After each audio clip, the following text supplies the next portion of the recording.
Okay, welcome everyone, and thank you for rejoining us as we proceed on this section. Like I said before the break, this session we will be having Radwa El Tanab, who will be speaking to us on early intervention and care giving. But before we proceed, this section will include a featured presentation and followed by 3 questions from the audience, which we will pose one after another. And then we'll have a very short transition before the next session. We kindly ask everyone to please remain respectful in the chat. This space centers families, lived experience, and constructive dialogue. So to proceed, we are pleased to welcome El Radwa El Tanab, BCBA and founder of Simplify Center for Behavioral Services. Radwa's work focuses on early intervention and caregiver empowerment, grounded in the belief that families are not passive recipients of care, but essential partners in the intervention process. She bridges clinical expertise with daily family realities, emphasizing approaches that are practical, sustainable, and culturally responsive. Her work highlights how early intervention becomes more effective when caregivers are equipped with knowledge, confidence, and the support they need. Hardware challenges professionals to move beyond rigid models and to truly listen to families. She emphasizes that programs disconnected from family realities risk being ineffective, regardless of their technical quality.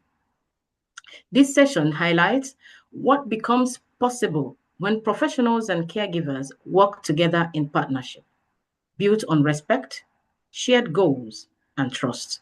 It is my pleasure to hand over the mic to Tanab. Tanab, the mic is yours. Thank you so much for the introduction, and thank you so much for inviting me to this great conference. It's an honor to be with all of you and all of these amazing people from Africa, and I'm so happy to be with you today. And we're happy to have you. Thank you. I'll share my screen. Go ahead.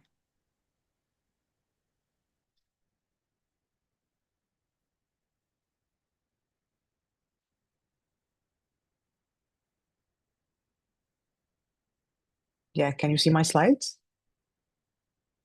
Perfect. Yeah. Today, I want to talk to you about early intervention and also about parent training. And usually, it's very important to know what is the research is saying about this. So for today's presentation, I would like to talk to you about what the research is saying globally, and then I'm narrowing it a little bit to Africa, what the research in Africa is saying, and then we will talk together about what happened in Egypt regarding research, and then I want to talk about me a little bit, because when I'm talking to you about me, I'm talking also to you about a parent to a kid with autism. And he's 23 years old, and we went through a lot of things together regarding early intervention and parent training before I became a BCB. So it's very important also to talk about a little bit about my experience with my son, because it's apart from today's talk. So I'm starting like broader when we talk about global research. So why early start or early support? It's very important. So first of all, let's talk about what's autism. Especially I'm talking about what's autism and how it's diagnosed for those parents who are new to autism. So they need to know, like, autism, it's not like we know it by a blood test or by a specific scans or some stuff like that. Autism, we observe it. We check our children's behavior and development. That's why it's very important to know what we are looking for. For example, we have problems with communication, right? So when we look at autism, we look at there's deficits in communication skills and also deficits in social interaction. So when we see our children, they don't know how to socialize, they don't know how to like make communication together. because social skills depend on communication. And also, when we see our children when they are playing, so they are playing differently. It's not like what we typically see in other children. And also, we see in our children repetitive behaviors and restricted interest. So it's very important when observe our children, we have to look at these things. Like we said, it's not about blood test. There is no test that we can go to the lab and check if our son has autism or not. It's based on our observation as a clinician and as parents. So what early signs do parents often notice? Parents needs to check two things. They have to check things regarding to social communication, and also they have to check things regarding stereotype behaviors. For example, when we see our children have very limited eye contact, and this is also, I saw it in my son when he was young, like poor eye contact, interested in only toys, interested in like items, not interested in looking at mama's face or dad's face.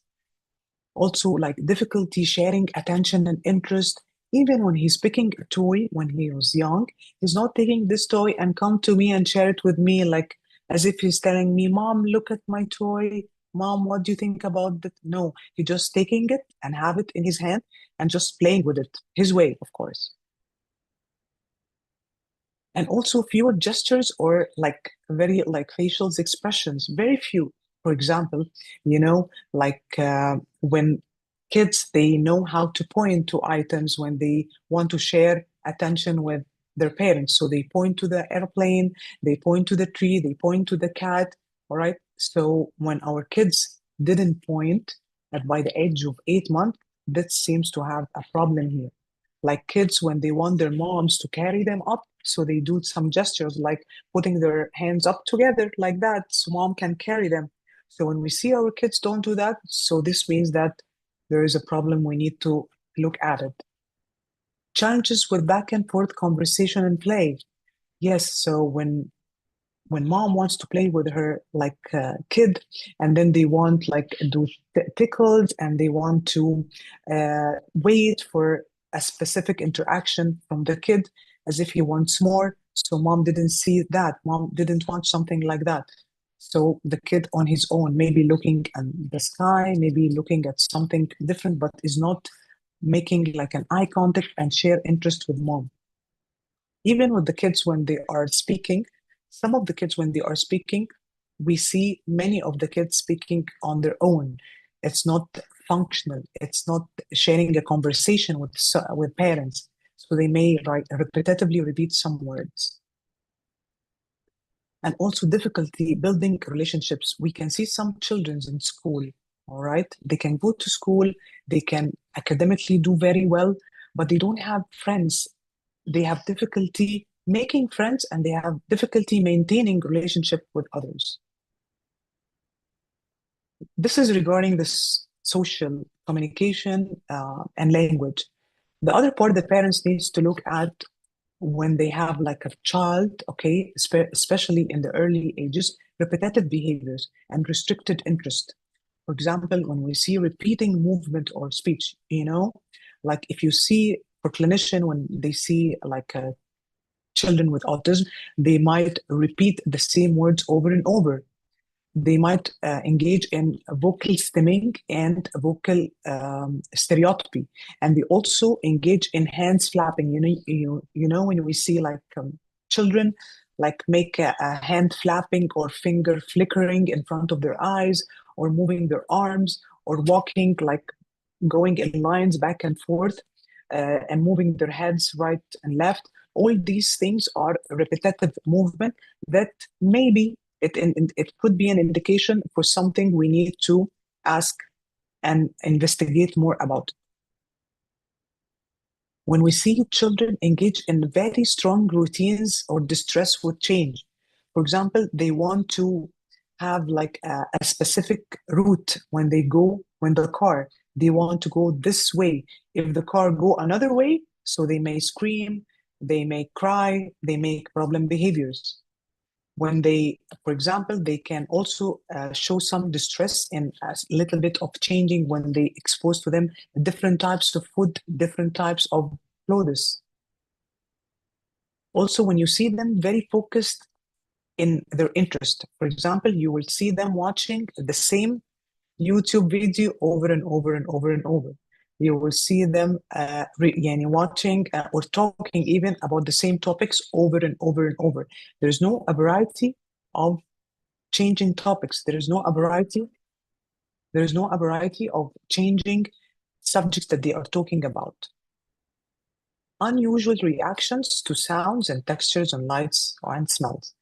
Like, for example, we sometimes see this a lot of times, like when mom take her child and then go to the like a shopping mall or go to the supermarket, you find the child maybe is very irritated because of the loud voices around him, because of a lot of stimulation around him, either like an auditory stimulation or visual stimulation or or a strong smell that they can smell it and they cannot tolerate it, and this affects their behaviors as well.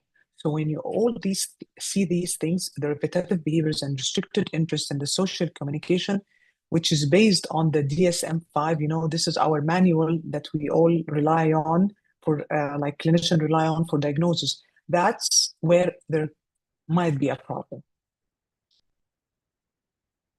So when do these signs appear? Usually, like these signs of autism or these features, it usually appears in the early childhood, all right? And it's very like noticeable to the parents, right?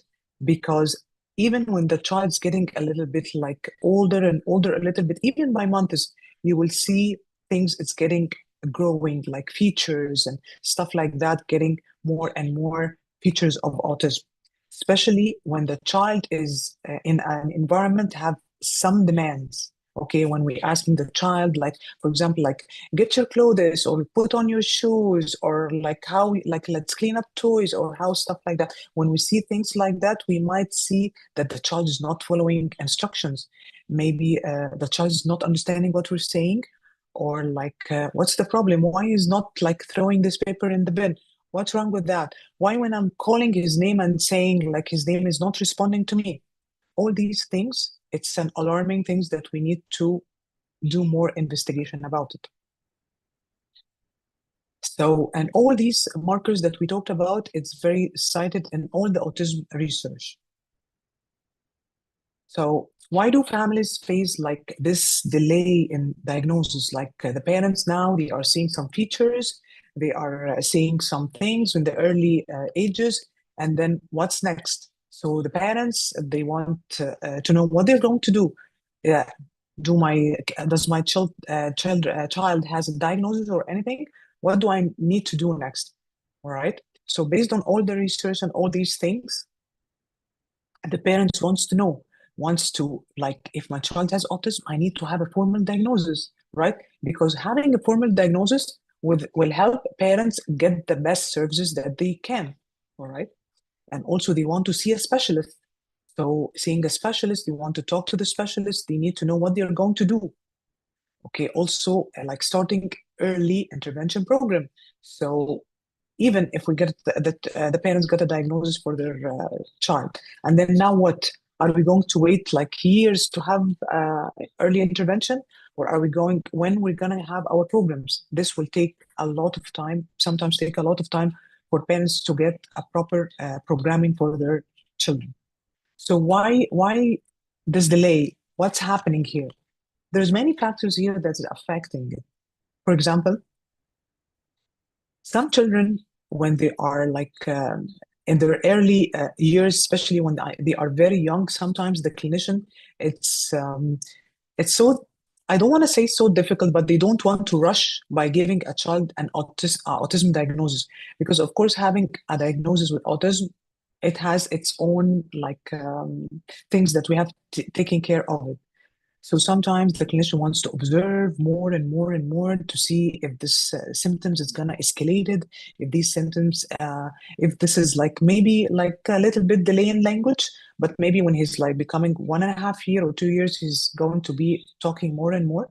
But usually it's not only about the speech or it's not only about the language. There are other things like we mentioned before. It's related to a diagnosis of autism.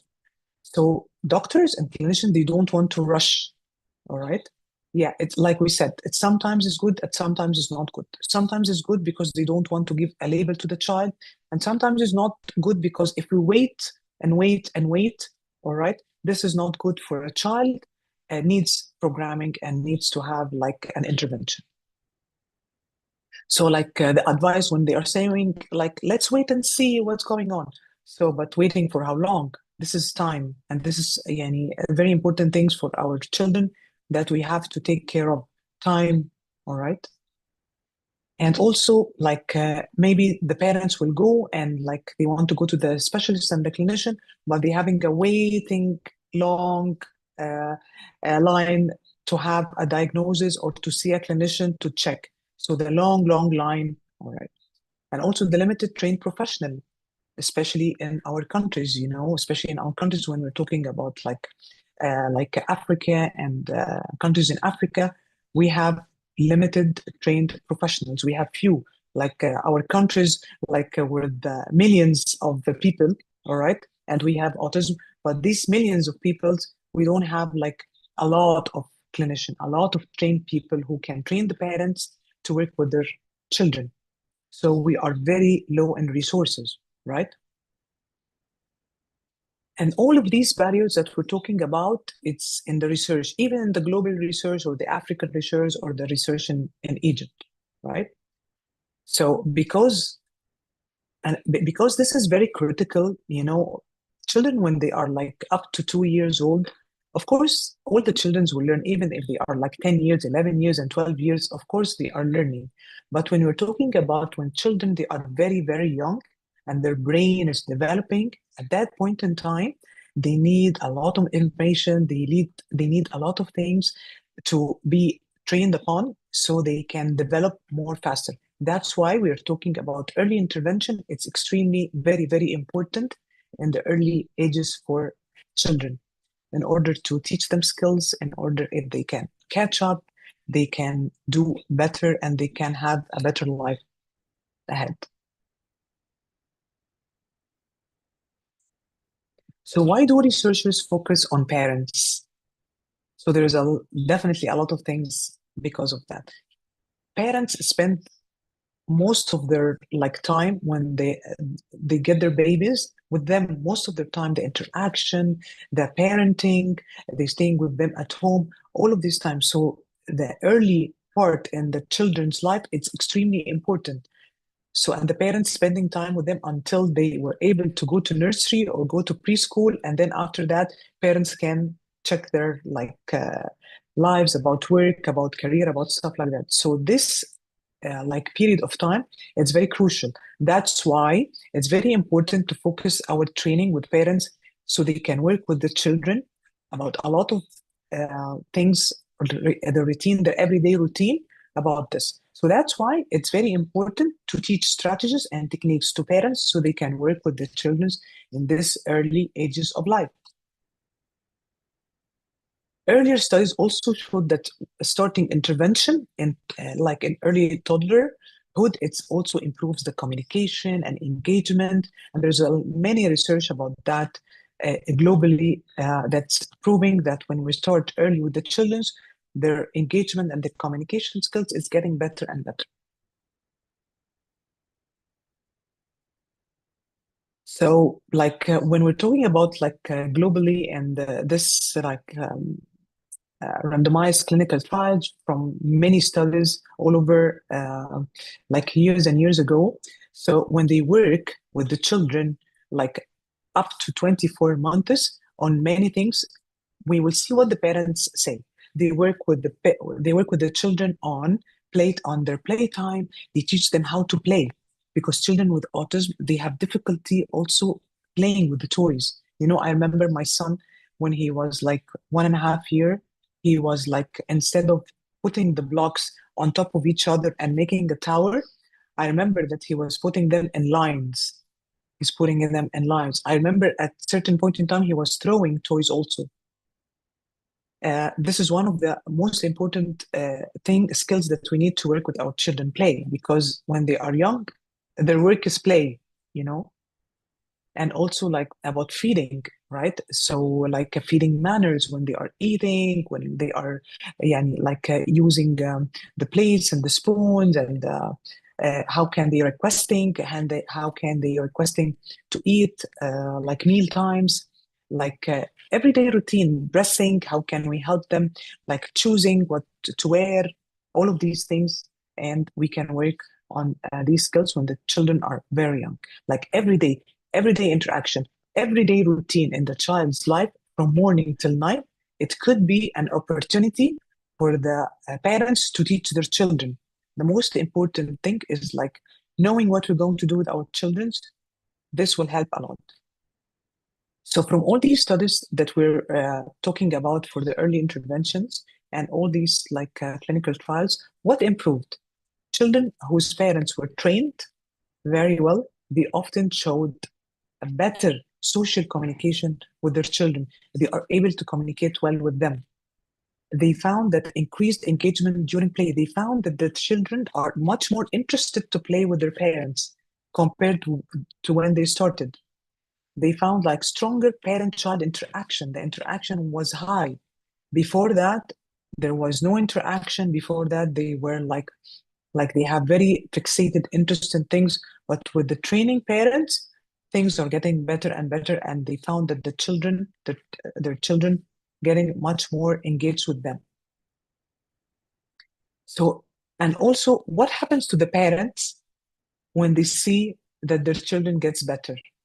They became more responsive to their child. So, you know, like we say it in ABA, it's something like reinforcing. When I work with my child, or when I interact with my child, and I see my child is happy and interacting with me more, what will happen after that? It will encourage me more to play with my child more and more, to teach him more skills, because I see it's very reinforcing to me. It's very rewarding to me as a parent to see my child gaining more language, wants to interact with me, wants to go outside with me, wants to play with me. It's very reinforcing. So it makes me, I want to do this more and more with my child. So use strategies more consistently. It means that when I do things with my child, it helps me being more consistent in applying the strategies that I learned from the professionals. When professionals taught to me some strategies and I apply it with my children, I will be more likely to apply it more and more with the same fidelity, with the same like quality of intervention. Created more learning opportunities throughout the day. So, like I always thinking, um, so is it only about like 1 hour or 2 hours working with my children and teach them some stuff? No, it's not like that. It's like a lifestyle. So in the morning, when I'm preparing breakfast for my child, I can let him come with me and prepare breakfast with me. I can let him, of course, it's based on his age and the skills, but I can let him engage with me the things that I'm doing, like getting dressed, playing together, preparing meals, putting laundry together, like talking together and interacting. All these things will encourage me as a parent to capture every opportunity to play with my child and teach him new skills. So I will move now to what the research in say in Africa about the parent training and early intervention. So let's talk about when I was like doing some research, I found like a very nice like a study done in Zambia about something called naturalistic environmental teaching. It's called NET. It's one of the teaching strategies in applied behavior analysis science. The very good thing about this, or the very like motivating things about this intervention, is they are using it with like young children, very young children, and with infants and toddlers, because it's based on motivation, and it based on the child's motivation. When the child wants something, was approaching something, So like I run before him and like capture these things and try to interact with the child, try to say the name of the item in front of the child, and then like making the connection with them. And then if the child is showing any interest about this item, like by pointing, by looking, by any gestures, by saying, by any vocal words, I immediately hand it to the child and we can talk about it over and over and over. So it depends on the motivation of the child, and it's very natural. So if the child is interested about colors, if interested about painting, and interested about toys, so we take these items and create many opportunities, natural opportunities, and teach the child. So the child's building. So we build the communication between us, a parent and the child. So parents in this study were taught to model language. Like, for example, if the child's interested in the bubbles, so they taught the parents to say bubbles in front of the child. Say what the child wants to say. So we want the child to say bubbles, so we will say bubbles. We want the child to say car, we're gonna say car. All right. So they taught the parents in the study to prompt communication to help them learn how to communicate by providing the models, by providing the gestures, by providing opportunities for them to communicate. Also, they taught the parents how to encourage the interaction during play and routine. So after they did that, what did they figure out? What changed after the program for caregivers? So they now they know a lot of helpful strategies that they can do it throughout the day, felt more confident in supporting their children. Now they are so confident about what I'm going to do tomorrow. I learned today what I'm going to do with my child. So tomorrow I learned, so I'm going to apply it tomorrow. So what did they notice for the children after they implementing this program? They showed improved language. When the child didn't say bubbles before, now he's saying bubbles. If the child was saying bubbles, all right, and then I taught him more language or like a long sentence, he can say now blow bubbles, right? A child with a 2 years old can say a phrase with a two word, like a verb noun, right? He can say blow bubbles.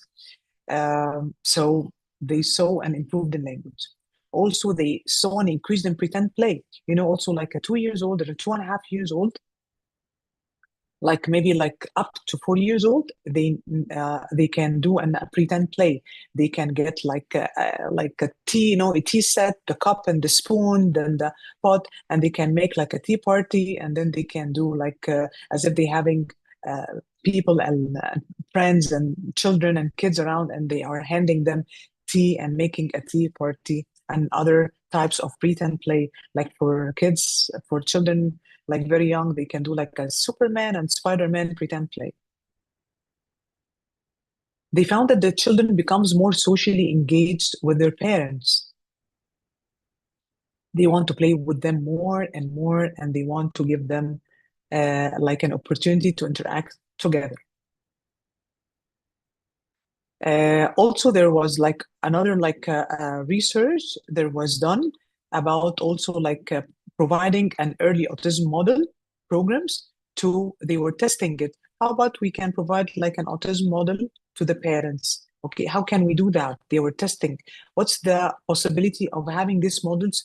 How can we make it reach to the families faster? All right.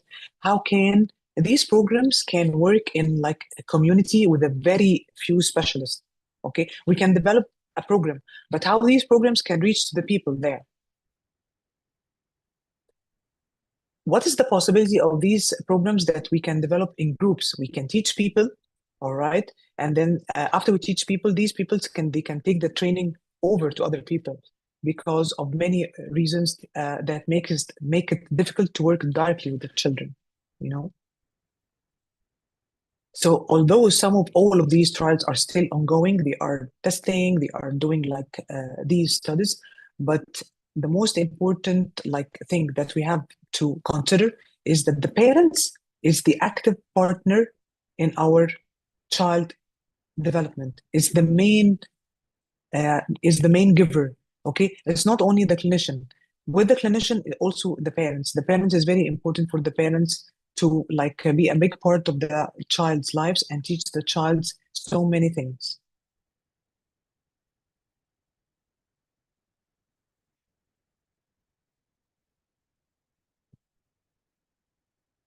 So there are other some reviews in autism about autism in Africa. So like when we look at it all, we're gonna see that they are all like agree about there are long delays in diagnosis, okay, and also there are limited access to therapy, all right, and also the high stress for families. And like my friend Dr. Selvi, she did a great presentation yesterday about the stress that families facing because of all the things that they are going through, even before the diagnosis, like uh, until they can reach to a stable like programming, until they can see like their kids progressing and all of these things. So all of these things, they agree about having the delay in diagnosis and the limited access to therapy and the stress for the parents and also the shortages of a very well-trained professionals. Okay. And like when we're talking about also shortage of trained professionals, يعني I think also this is in يعني we can see it sometimes in Egypt and I think also we are like there are people that they are saying that yes we can work with children with autism, we can do this, but they don't have enough education, they don't have, they are very professional in what they are doing, they are not very well experienced, they did not study well so they can train the parents. So also we have to be very careful about the people when they are saying that, oh, we can help children with autism, but they didn't have that much experience, they don't receive the better education. So how come they can train the parent? We need the people who train the parent, that people are very like know what they are doing. You know, they have the education, they have the experience, they make progress with other children. This is something very, very important. Parents have to look at it. So the papers, all these papers that we're talking about, is strongly asking and demanding for earlier identification of autism, all right?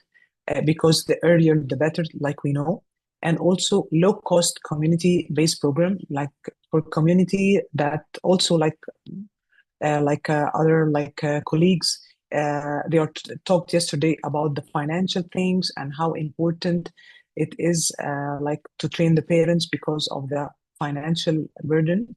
Because you know our children, they need a lot of things. I know that also there are parents who are trying the biomedical approach and they are doing a lot of things for their parents and medication and therapy and a lot of things. So this is an extremely burden for most of the parents. So so the parent training as a central solution. So parent training, definitely when the parents get trained very, very well, definitely they will be able to work with their children and also they will help with the financial burden because of the therapy, because of the all other things that we know about it. So till now, the global research and African research, now they agree about the need for parent training. They agree about the delay in diagnosis. They agree about the limited resources that we are founding in our communities, right? So let's see what's happening in Egypt. Um, Definitely, we in Egypt here have like difficulties about a lot of things. All right. So there is one thing that done from the health, the Ministry of the Health, is that they are collaborated with the WHO to provide like the caregivers with a specific program. So the World Health Organization caregiver skills training. So they train some people so they can train the parents. All right. So this is something good, but it needs to be like more and more and more. You know, here like in Egypt, we are like a lot of populations, a lot of kids with autism. We have also a lot of people that they cannot afford to pay for services. So this is something needs like the attention from the government, definitely. So so the programs teaches parents how to support and teach communication during play. And this program by the WHO, like build learning into daily routines, like we talked about it before. They taught the parents how they can teach their children during the everyday routine, and also they taught them how to handle problem behaviors. All right, but of course these things, it wasn't like they didn't take children and to work with them directly. All right, no, they taught them how to do this verbally. Okay, and we all know that definitely this is not enough. There must be hands-on training, you know. And also they taught them how to build a good relationship and building rapport uh, between the parents and the child, so they have a good relationship together. So when the child have a good relationship with the parents, they will be willing to learn from the parents more and more. You know, this is something very important, because if the child feels that the parents is nervous, or the parents she's like rushing and things, they're putting a lot of demands on them. Our kids, they cannot tolerate that. Our kids, they feel it, because many of our kids also, they engage in like demand avoidance. When you put on them a lot of demands, they engage in avoidance. They engage in something called escape behaviors. They don't want to do stuff. They don't want to do that. They like to be in their comfort zone, you know.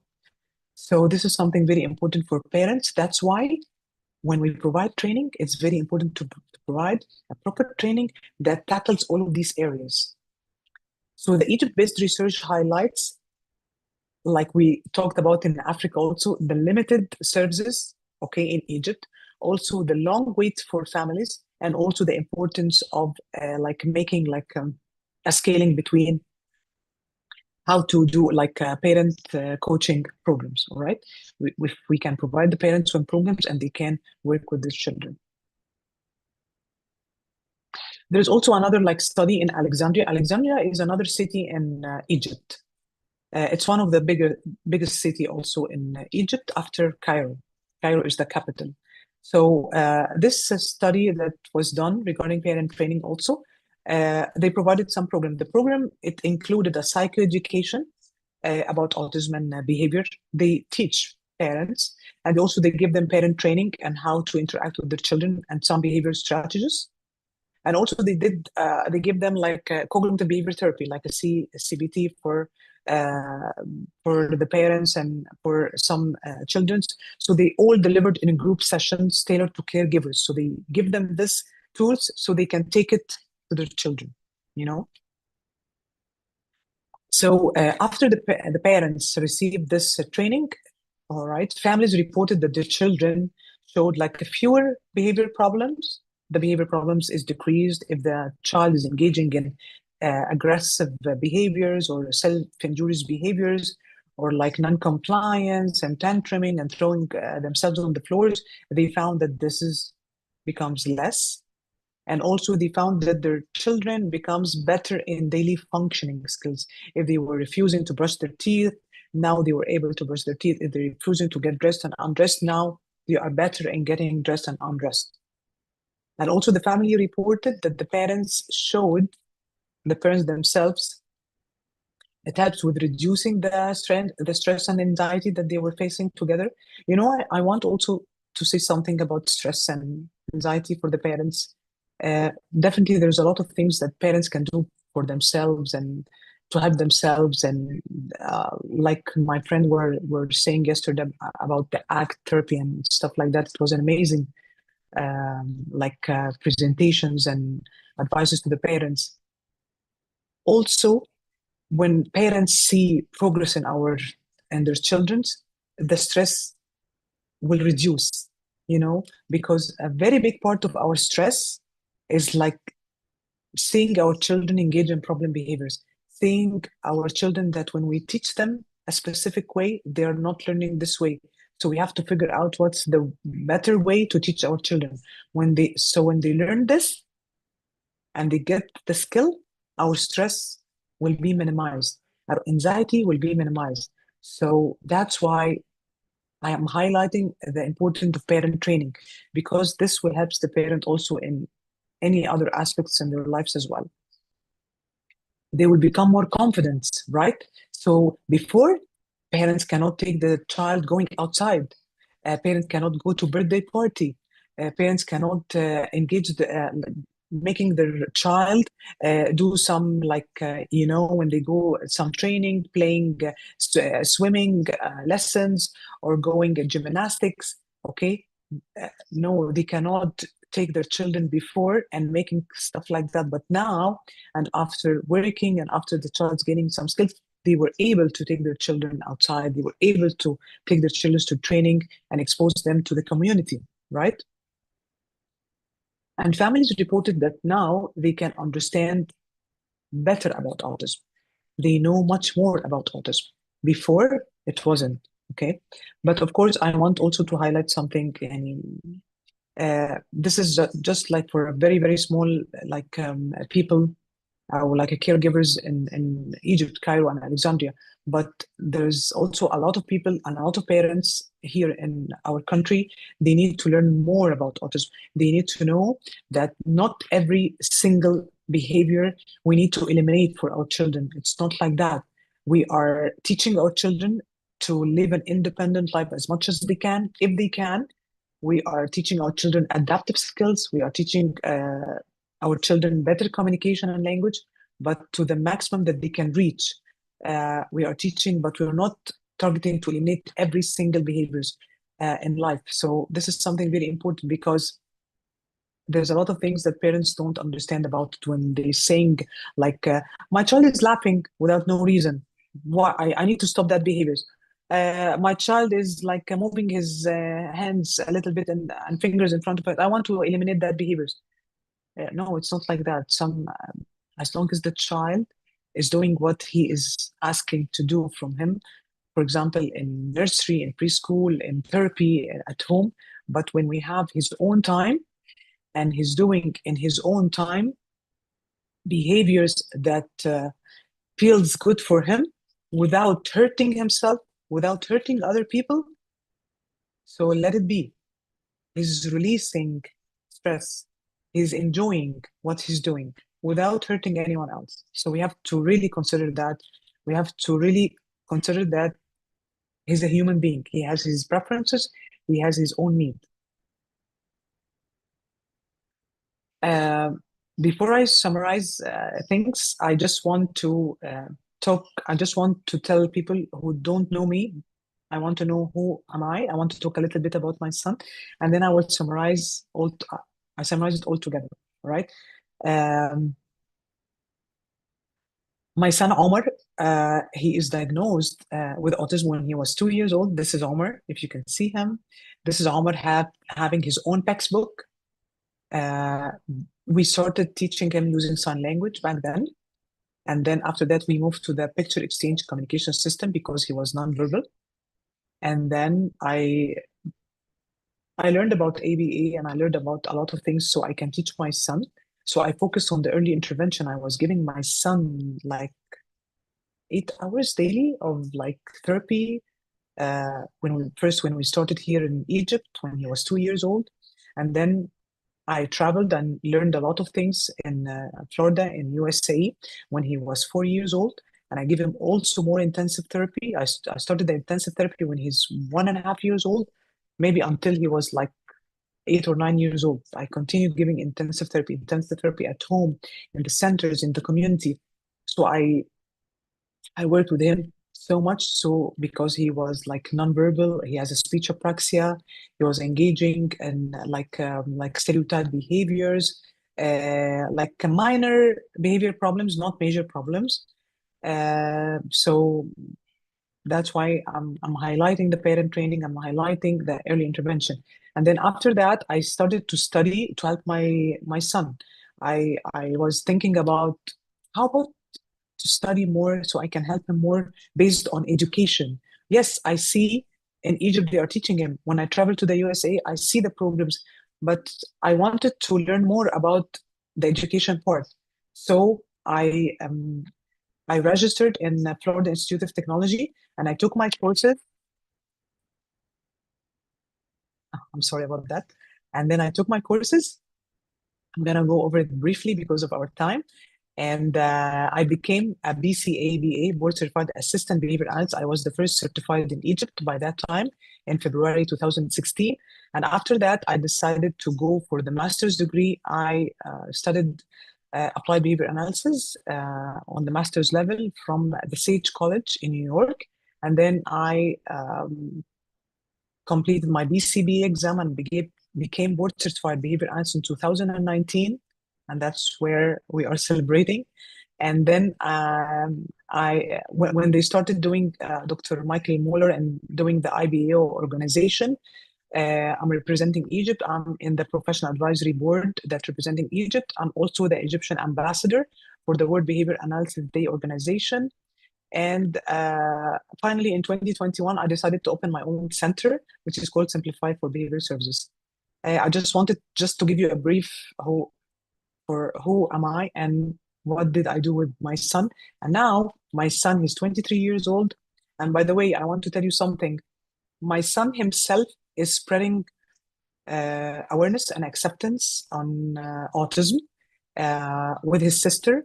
They make like a TikTok page, and his sister, she's spreading awareness, and they are doing a lot of nice things together.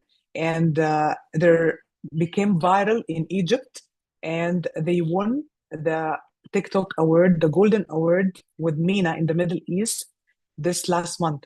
So my son himself is spreading awareness about autism and speech apraxia, and he's going online to tell people that there are people that who are different than us, and please, and we have the rights to be engaged in the community and to be inclusive in the community. I just don't want to make it long for you. And these are some pictures of the activities that my son is doing. It. He's a swimmer, by the way, and he's a championship swimmers. That's about like my son. And just to finalize our presentation, all these research globally and in Africa and in Egypt, they all agree about something, that there are signs that we will see in very, very early ages. And starting early, it's very important to support our children. And training the parents is very crucial to our children development. And this is not only in globally or in Europe or Africa. No, it's across different cultures and across all globally. It's everywhere, you know. And definitely, when parents learn how to deal with their children, this will reduce their stress and improve the child's life to a better life. So the final takeoff for the parents: please, please, please, don't wait if there's a long lines for diagnosis. Okay, don't wait for a diagnosis. Look at what is, I don't want to say missing, but look what your child needs and start working on it right now. Try to look for a professional. Try to learn from people who are experienced and well educated, so you won't be lost in autism without having help. So research from all over the world, and like we said, Africa, Egypt. Okay, the parent-mediated strategies improve communication, and we have to use everyday routine to help our children. And also, the caregiver confidence will grow. We can go outside with our children everywhere and anywhere, all right? And children can go to school, right? And they can have a better life, all right? So parents, you are the one that is the most and important person in your child's life. Go ahead and help your child. Thank you. Thank you so much. Indeed, they can have a better life. They can have a better life. Most of the things you said that got me is we use everyday routine to help our children. Use everyday routine, and don't wait for diagnosis. Don't wait for the long queue of diagnosis. Look at what is missing, or look at what your child needs. I want to thank you so much for that wonderful presentation. But before we let you go, Thank you. we have three questions from our audience. Sure. The first one is coming from Huda. Um, Huda says, why is caregiver involvement critical in early intervention outcomes? Why is caregiver involvement critical in early intervention outcomes? Okay. let me talk about, like, for example, two types of caregivers. Let's first talk about mom. All Yeah. right. Okay. So I'm a mom, and God gave me a child with autism, right? And he's my son. And of Yeah. course, we all moms love our sons, definitely. And we want to help them very, very much. And this is something we cannot change. It's like God chose me to be a mom to a child with autism. So what should I do? Shall I shall I ignore my child? Shall I give them to any like people there? They can teach them. They can do whatever they want without me involving in. My child does not have a voice. Okay, when he was still does not learn how to like interact, how to say what hurts him, how to communicate his needs. My child, even if he can go to school, even if he can go to therapy, there are other times that he can come back home. What do I need to do at home? Shall I leave him in front of the TV all the time? Shall I leave him to like breaking toys? Or I need to teach myself skills from the professionals so I will be able to teach my son, right? Because like this is something important. So my child will know what to do when he come back from school. He knows what to do when he comes back from therapy. So he's organized at home. He can go take shower by himself. He can go fix a meal by himself. He can get dressed and undressed. He can, if he has leisure time, he knows how what to do with his leisure time. Our kids doesn't know how to do this by themselves. We have to teach them. So if a mom cannot learn this, how can my child do this at home?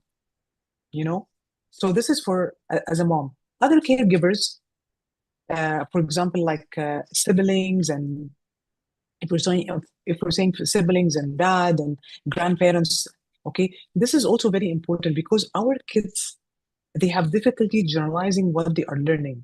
Okay, Yeah. so maybe he can come to me, communicate with mom, but he cannot go communicate with his sister. He cannot go communicate with the brother, with dad. He will leave all these people. He will ignore all these peoples because they don't. These people, they didn't receive proper training to deal with their with his son or with his their brothers, right? So they need to receive a proper training. So my child can go to his dad and ask from his dad, can go to his siblings and ask from their siblings and communicate together, going outside together. So you need to know that our kids have problem with generalization. They cannot generalize what they're learning. That's why it's very important. When we talk about other caregivers, teachers, okay? If the kid is able to go to school and he has some challenges, he cannot learn in a very big environment. He cannot learn when the teacher say like call his name from a like a far distance. So this teacher, okay, since they accept to have the child in class, they need to learn how to deal with this child. Otherwise, Control. why they are accepting? Yeah, otherwise, why they are accepting a child with difficulty in their class? If they are not able to help him, maybe the school or mom can think about having a support teacher. So this support teacher is a caregiver. So she needs to learn what to do with the child. Otherwise, the timing that he's spending in school is going to be nothing, right?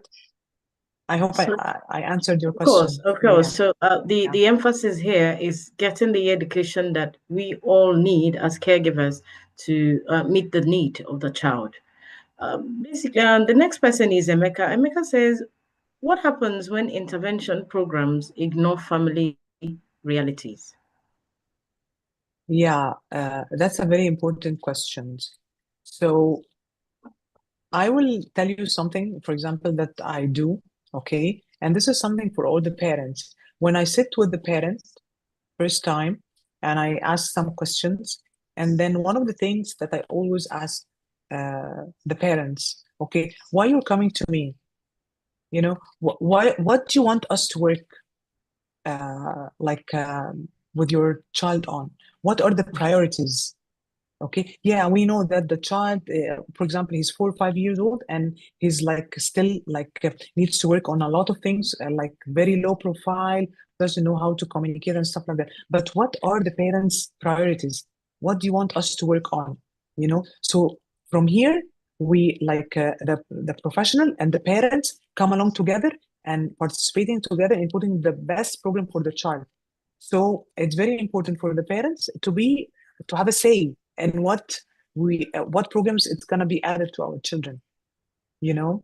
So that's very important. So I would highly recommend, like, for the parents to be involved when putting programs for the children. Yeah, this is something very important. Be involved. Being involved. Yeah. I don't think we can Yes. really overemphasize, how crucial it is to be involved in their affairs, to be involved in their Yes. learning and everything that has to do with them. Also, like, when and with our children, when that we work on, when we do like an updating for the programs, I want to do some updates after like 2 months or 3 months or something. Like, I always call the parents. Now we're doing some updates. Is there something you want to add to these programs? To this Is program. there something that came up? Is there something that you're thinking about? Because the parents is like living with the child in the natural environment. So Uh-huh. maybe there is something that came up. They want us to taught this the child. The parents who are struggling for their kids to identify the days of the week, the calendars. They don't understand the timing. They want to go every day to grandma, and we go to grandma, example, like in the weekends. All right. So I need to teach this kid calendar. I need to teach this kid time. Uh-huh. Of course, I'm not here. I'm not talking about very early intervention. I'm talking about a little bit older children. Yes. But I'm just giving you an example of how involvement the parents should be when putting and updating the programs for the children. For their children. And finally, our Yeah. last question is from Ayan. How can professionals build genuine, sustainable partnerships with caregivers? Yeah. How, like, the professionals sustain Yes. How genuine can professionals? relationships? Yes. Yes, that's, yeah, with caregivers. Yeah, this is also a very nice question, and I like it. You know, when parents like comes to us, they are very frustrated. They are very like, for example, one parent, like, when getting the child from school, the teacher, they just told me that he hit one in the school today, and the parents coming very frustrated.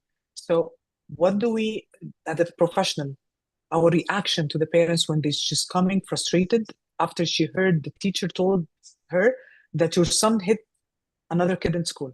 Of course, we have to just like, it's okay. Just let me know what happens. And we take the parents slowly, and we listen to the parents, and we try to understand the situations, what happens exactly, what's the context of this problem. And and then we put our plans and our programs.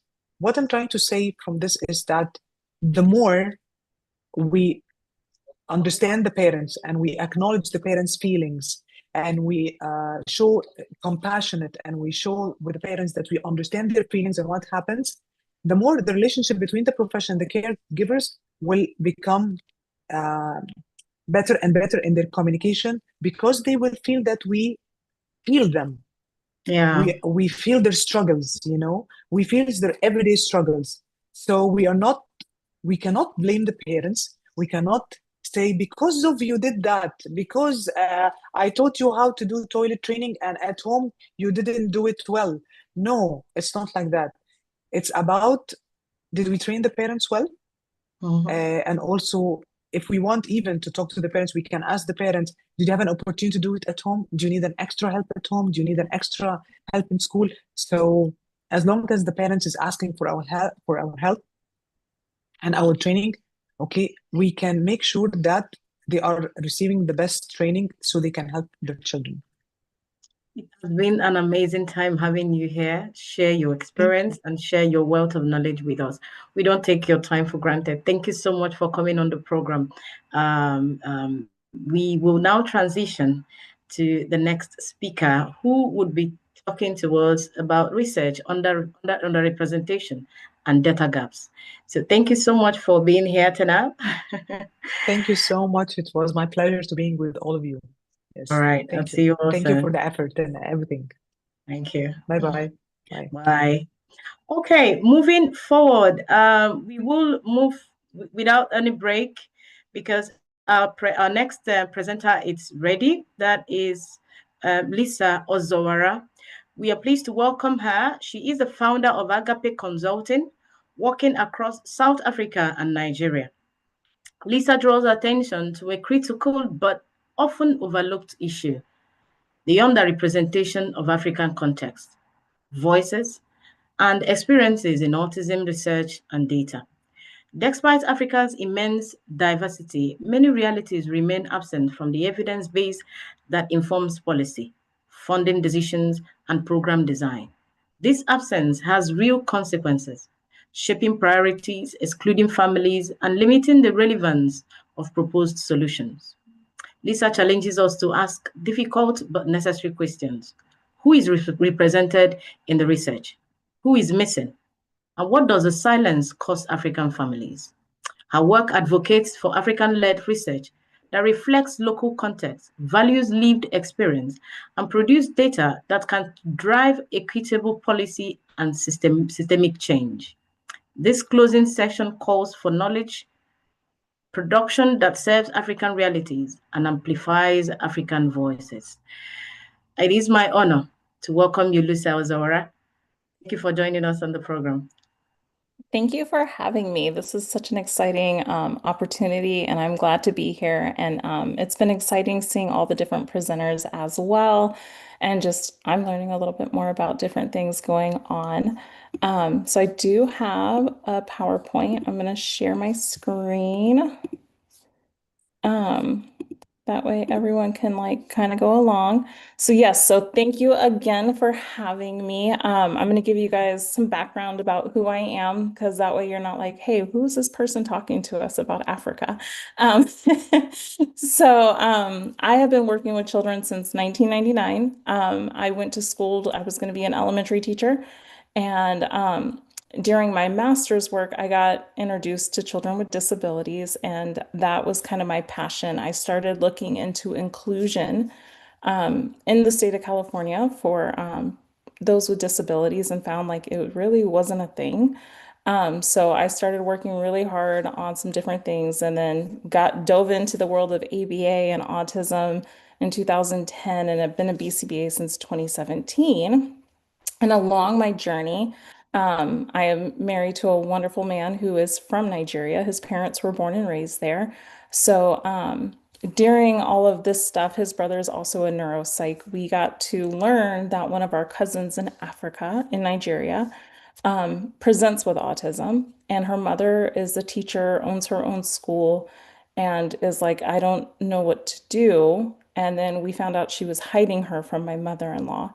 So that sparked a fuel in me, and it made me do some deep diving and research into why is this a hidden disease in Africa.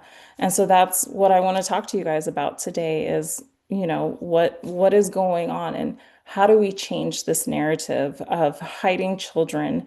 And something I've seen along, I primarily do work in South Africa, Nigeria, and I've been helping along in Kenya recently, is that these kids are seen as a sin, spiritual warfare, and they're hidden. They're not treated the way that humans should be treated.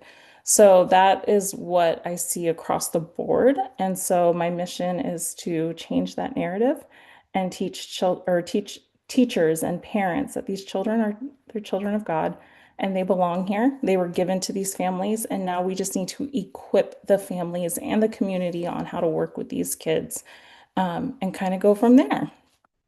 So, just some research facts. Global autism rate. In the US, it's 1 in 32 children right now, is diagnosed with autism. The US is the most advanced with the diagnosing, and that is why our number is so high. It's not that we just have more children with autism, it's we have the tools and the means to make sure that we are diagnosing and catching early intervention.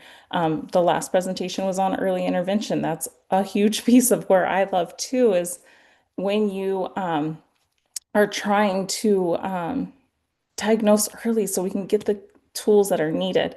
So that is why our numbers are high. We have a lot of that research done. Europe, there's 1 in 100. Europe is like second in line with a lot of the research in advancing. Why their number isn't as high, I don't know.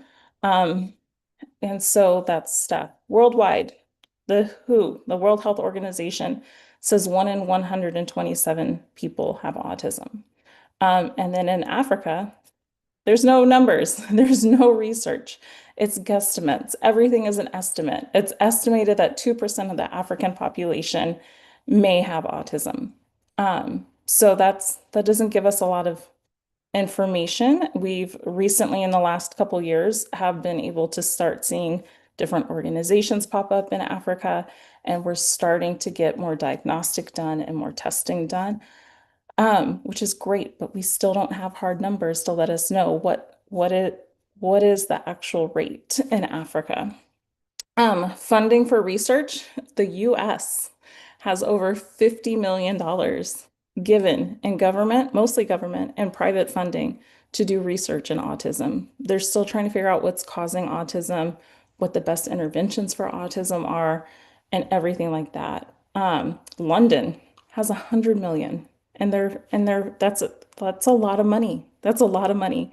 And then in Africa, it's ten to $15,000. That's nothing compared to what the other ones are doing. And that is mostly done by like nonprofits and NGOs.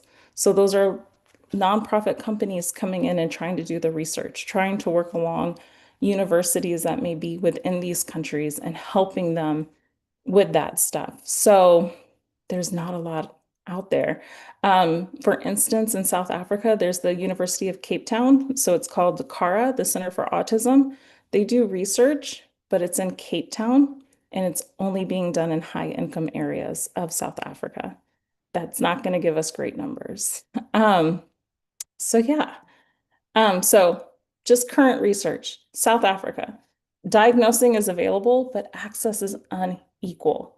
So private funding has quicker diagnostic rates versus the public funding, waitlist up to 5 years. In my work in South Africa, we do like screening and assessments. We're not allowed to diagnose, but we will say like, hey, it's most likely that this child has autism. And what we end up doing is asking the parents to like go talk to their doctor, go see what they can do. But we're finding in our stuff like, oh, the child sees a speech person, and you're like, oh, great. Like they see speech. How often are they going to speech? It's once a year. That's not enough. That is not enough for a child with speech deficits to go see a speech therapist one time a year. Here in the States, we generally have it to where they go once or twice a week. So to only go once a year, that's not going to make significant progress for those children. In South Africa, all the testing is in English or in Afrikaans, which that again speaks to being high income because English is not taught until the fourth grade in the rural townships and in the villages. But even then, they don't learn to read English properly. So these testing that are all done in English and not native, it makes it hard. Um, and 88% of those who could do the diagnosing, they work in public or they work in the private health, not the public health service. And then the transportation to clinics, they're not easy to get to. So how are you supposed to go to the clinic when they are doing things and you're not able to get there, especially when you have to walk or you're relying on the city taxis, which are not getting you there.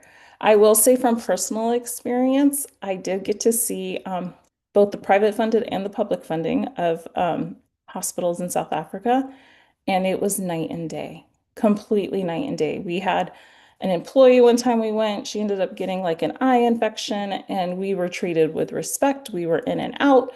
Um, Within like half an hour, they talked to her, they got all the details, we got medications, all that stuff. And then this last trip, we were informed that one of the ECDs that we go to, their pastor was in the hospital. He had been there for over 2 weeks. And getting to go see him in the government hospital was kind of like, whoa, this is hard. But like just seeing the hospital alone and like what the wait was outside of the hospital, what the wait was like to like get around in the hospital, it was night and day. And I can imagine it's just chaotic to try to even get to the hospital and get any testing done. So Kenya, I've been doing some stuff with Kenya recently. I went to Paka back in April of 2025, and I started working with an organization out there. But what we're seeing out there is parents are seeing multiple providers before they can even get diagnosed.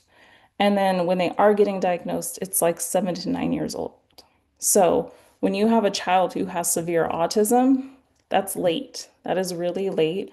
And it's really hard um, to get the services going and get things going to where they should be.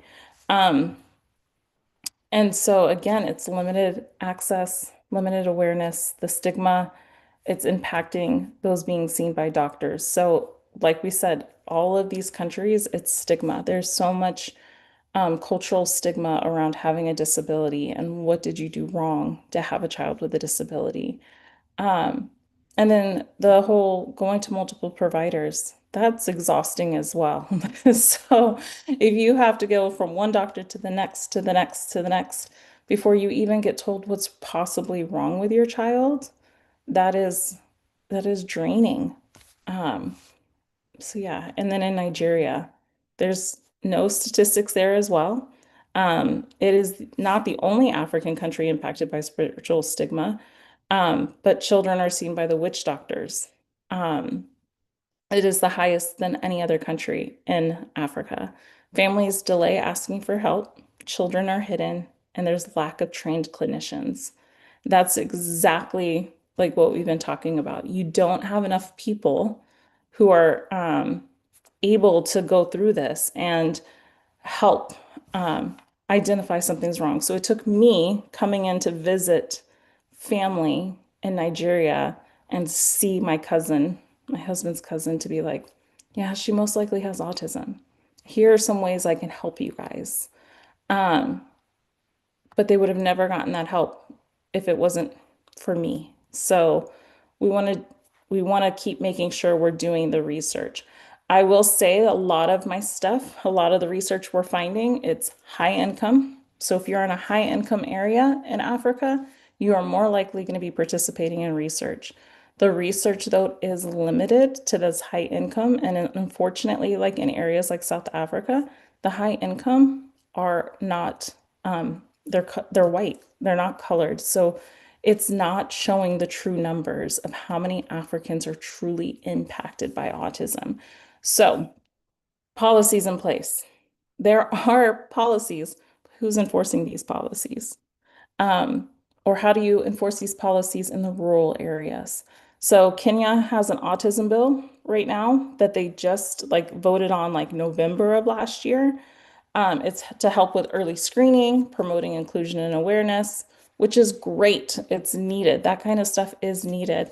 However, when you read these policies in place and you read the like details of all of it, it has like specific like, oh, in this township, in this county, this is what needs to happen.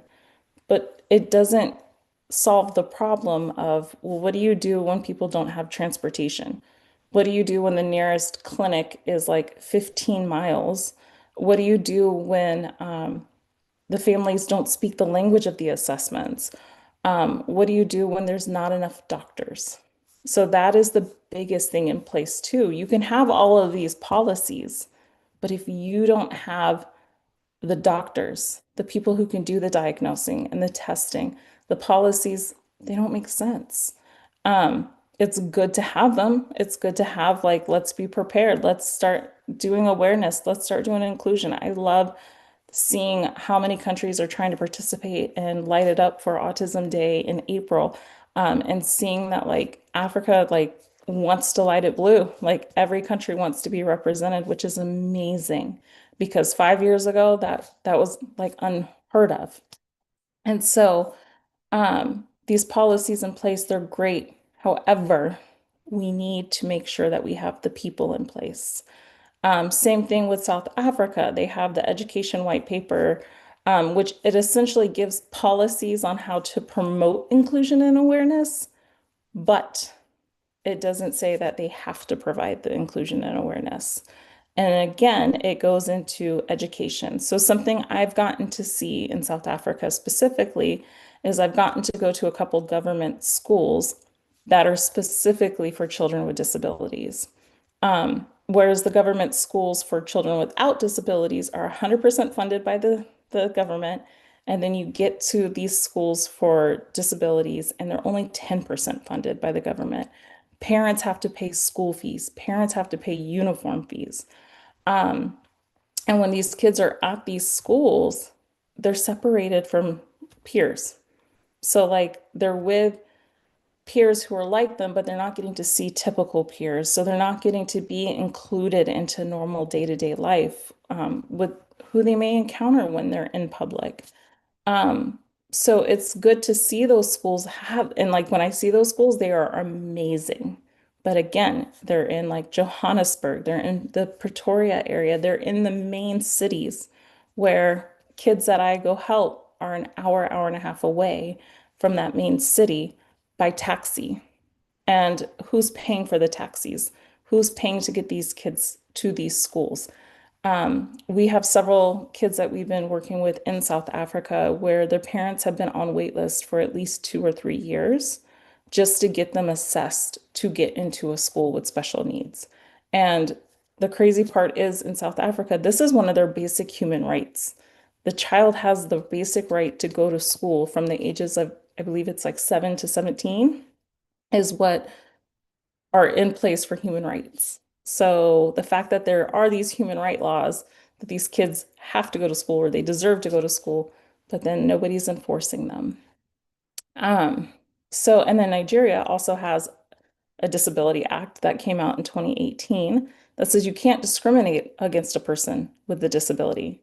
But autism's not a visible disability. So how do you know that someone has autism? How do you know that you're not discriminating against someone with autism?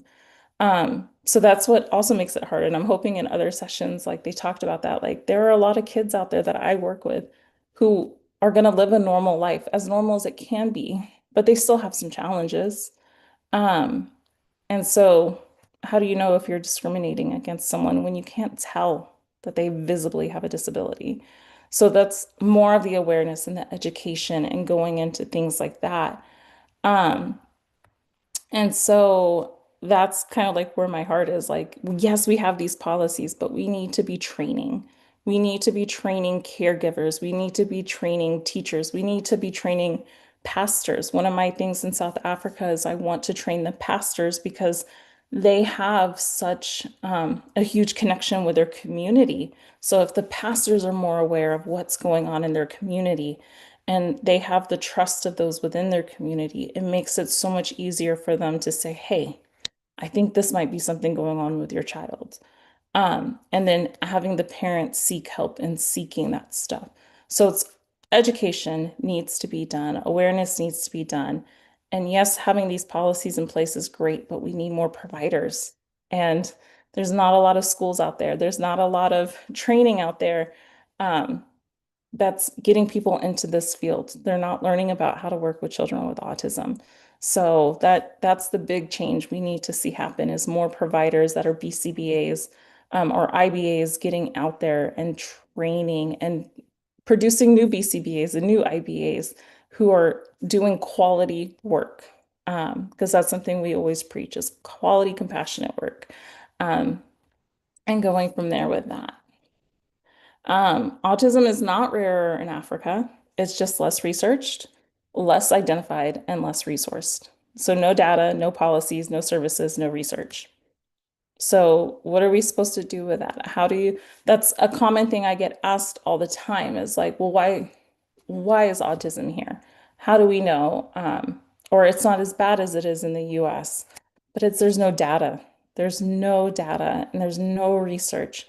There's research coming out in the last few years, which is amazing to see.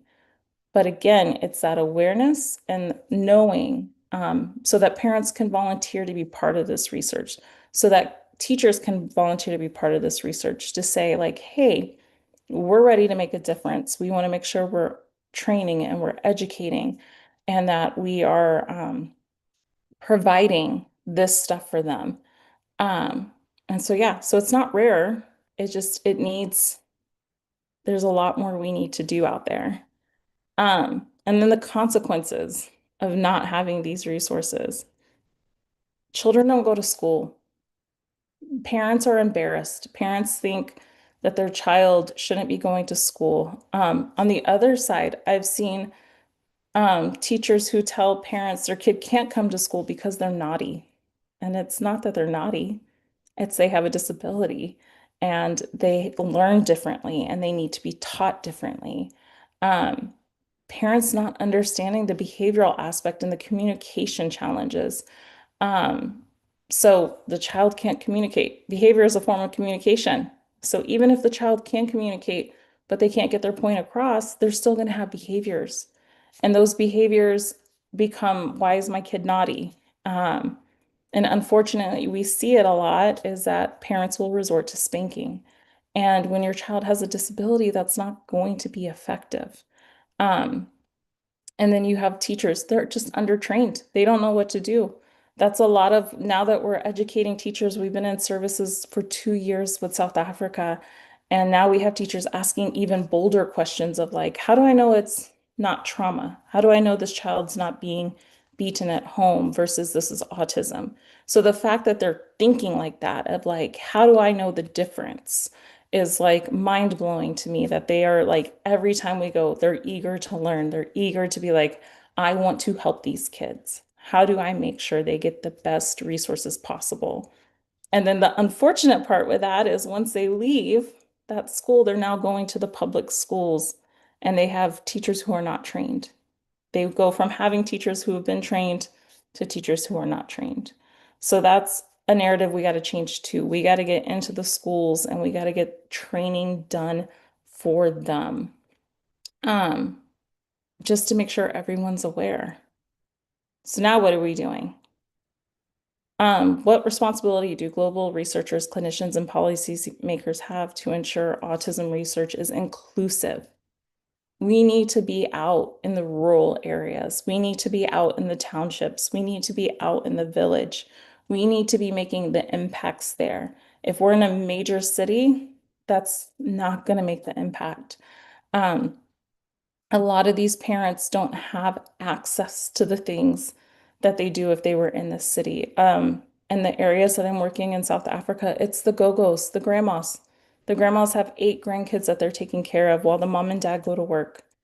And what is the go-go supposed to do? She doesn't know.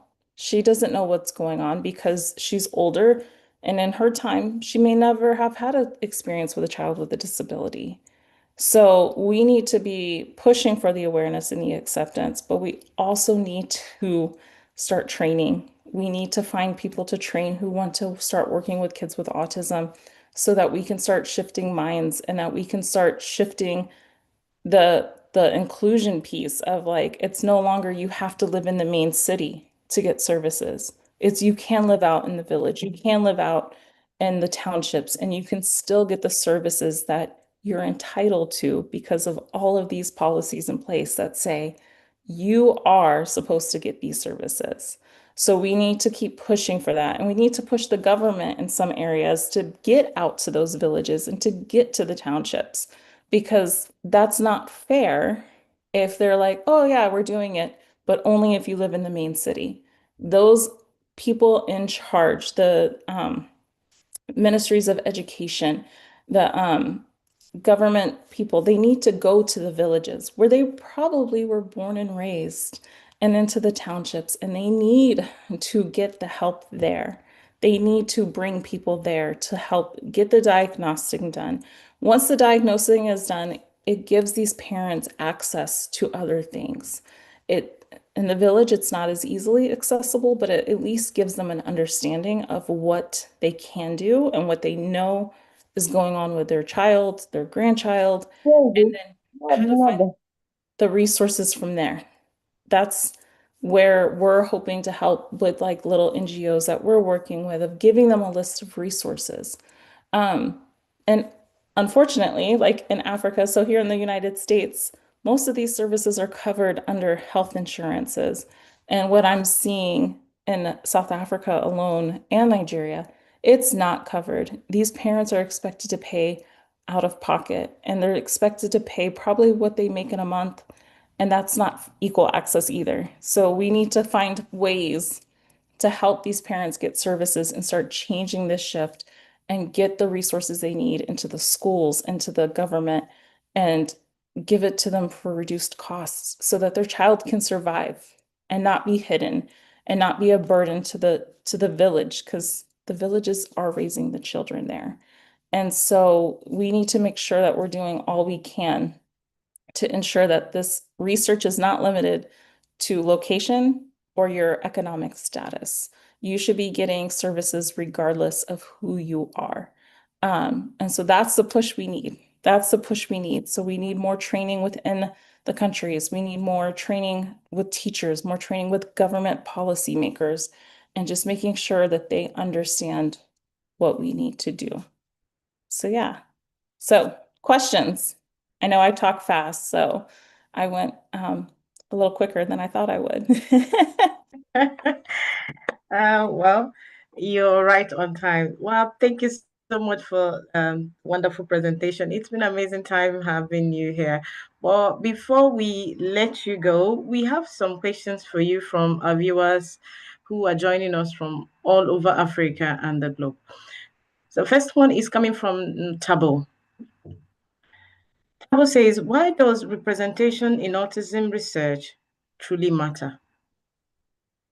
If It, you would stop sharing your screen as well, it will oh, help us to yeah, manage yeah. this.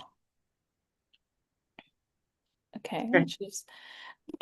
It matters because the more representation there is, the more funding, the more research. So a lot of the funding that's happening like in Cape Town in South Africa, that's being done by the government, but it's being done in high economic areas.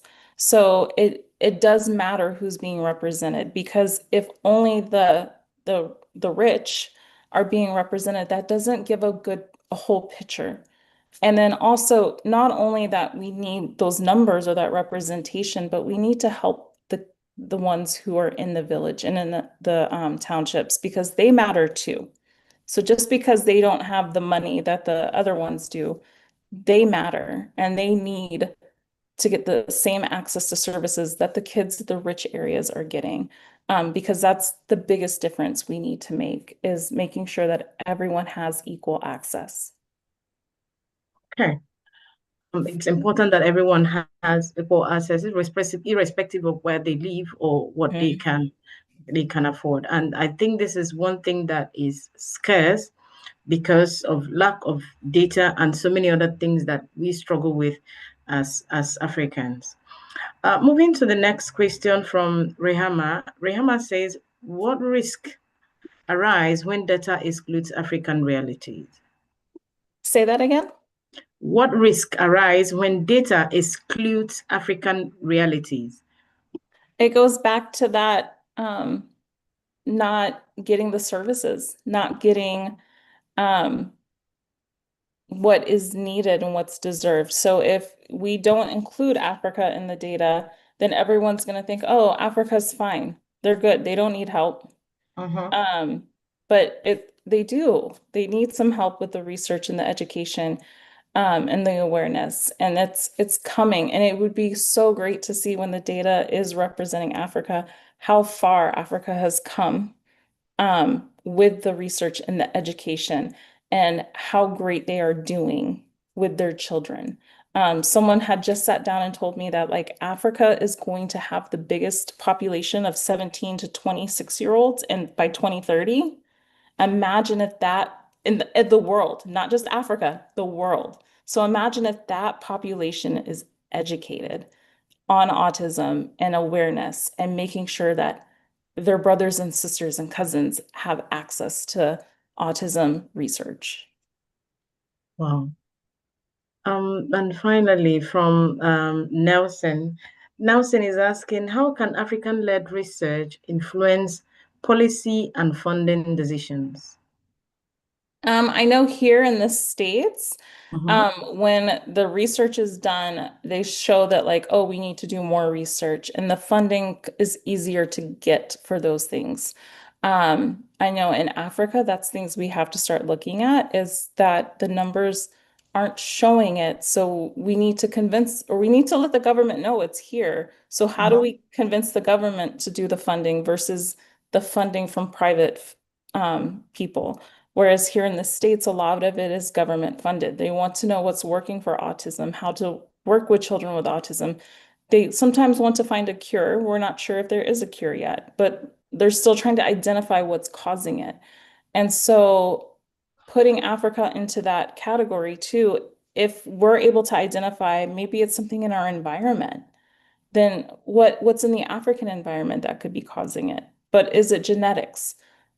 That's what everything's pointing to, but it's like, but the environment can contribute to like mutation. So we just need that kind of stuff to help us understand like what's causing it, what's going on, and then get the funding there to show that these kids can be successful.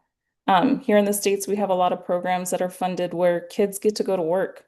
So children with disabilities become adults with disabilities who now have jobs and are getting paid and aren't having to live at home. And some do have to live at home, and some do have to work jobs where they're getting paid little, but that's the goal too. So we need to make sure that like stores in Africa and shops are taking those with disabilities, and that's where the training and research come into play as well.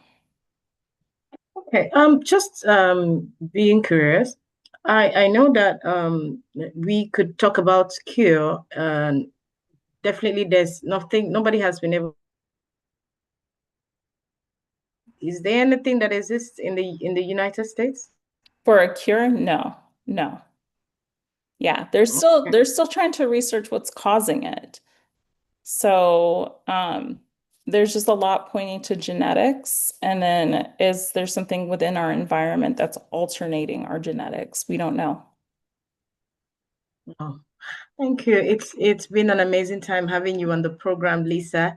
And thank you because somehow your background gives you a balanced perspective from both the African and the US because of your relation with the African community. And I want to Yeah. thank you for taking out your time to come and educate us and share your wealth of experience with us this afternoon. Thank you Yes. so Thank much you for so being much for here. having me. All right. Before you leave us, any final words, any final things you would like to say? I think what you guys are doing is amazing, and this is going to be the change that Africa needs because this is what's going to get Africa on the map and get Africa the funding that they need to make sure that we're doing the research correctly and then getting providers trained correctly. Thank you so much. Because this is a lifelong journey. Autism requires lifelong care. So the place Exactly. of finance and financing cannot be overemphasized. Thank you so much for being here once again. It's been a pleasure having Thank you you. here. Thank All you. right. So thank you. And the audience who have continued to stay with us, we will take a short break, and when we return, we will be transitioning to the Portuguese version, which will be co-moderated by my co-moderator Paul, who will join us very soon. So stay with us, and we will return in the next 25 minutes. Thank you so much.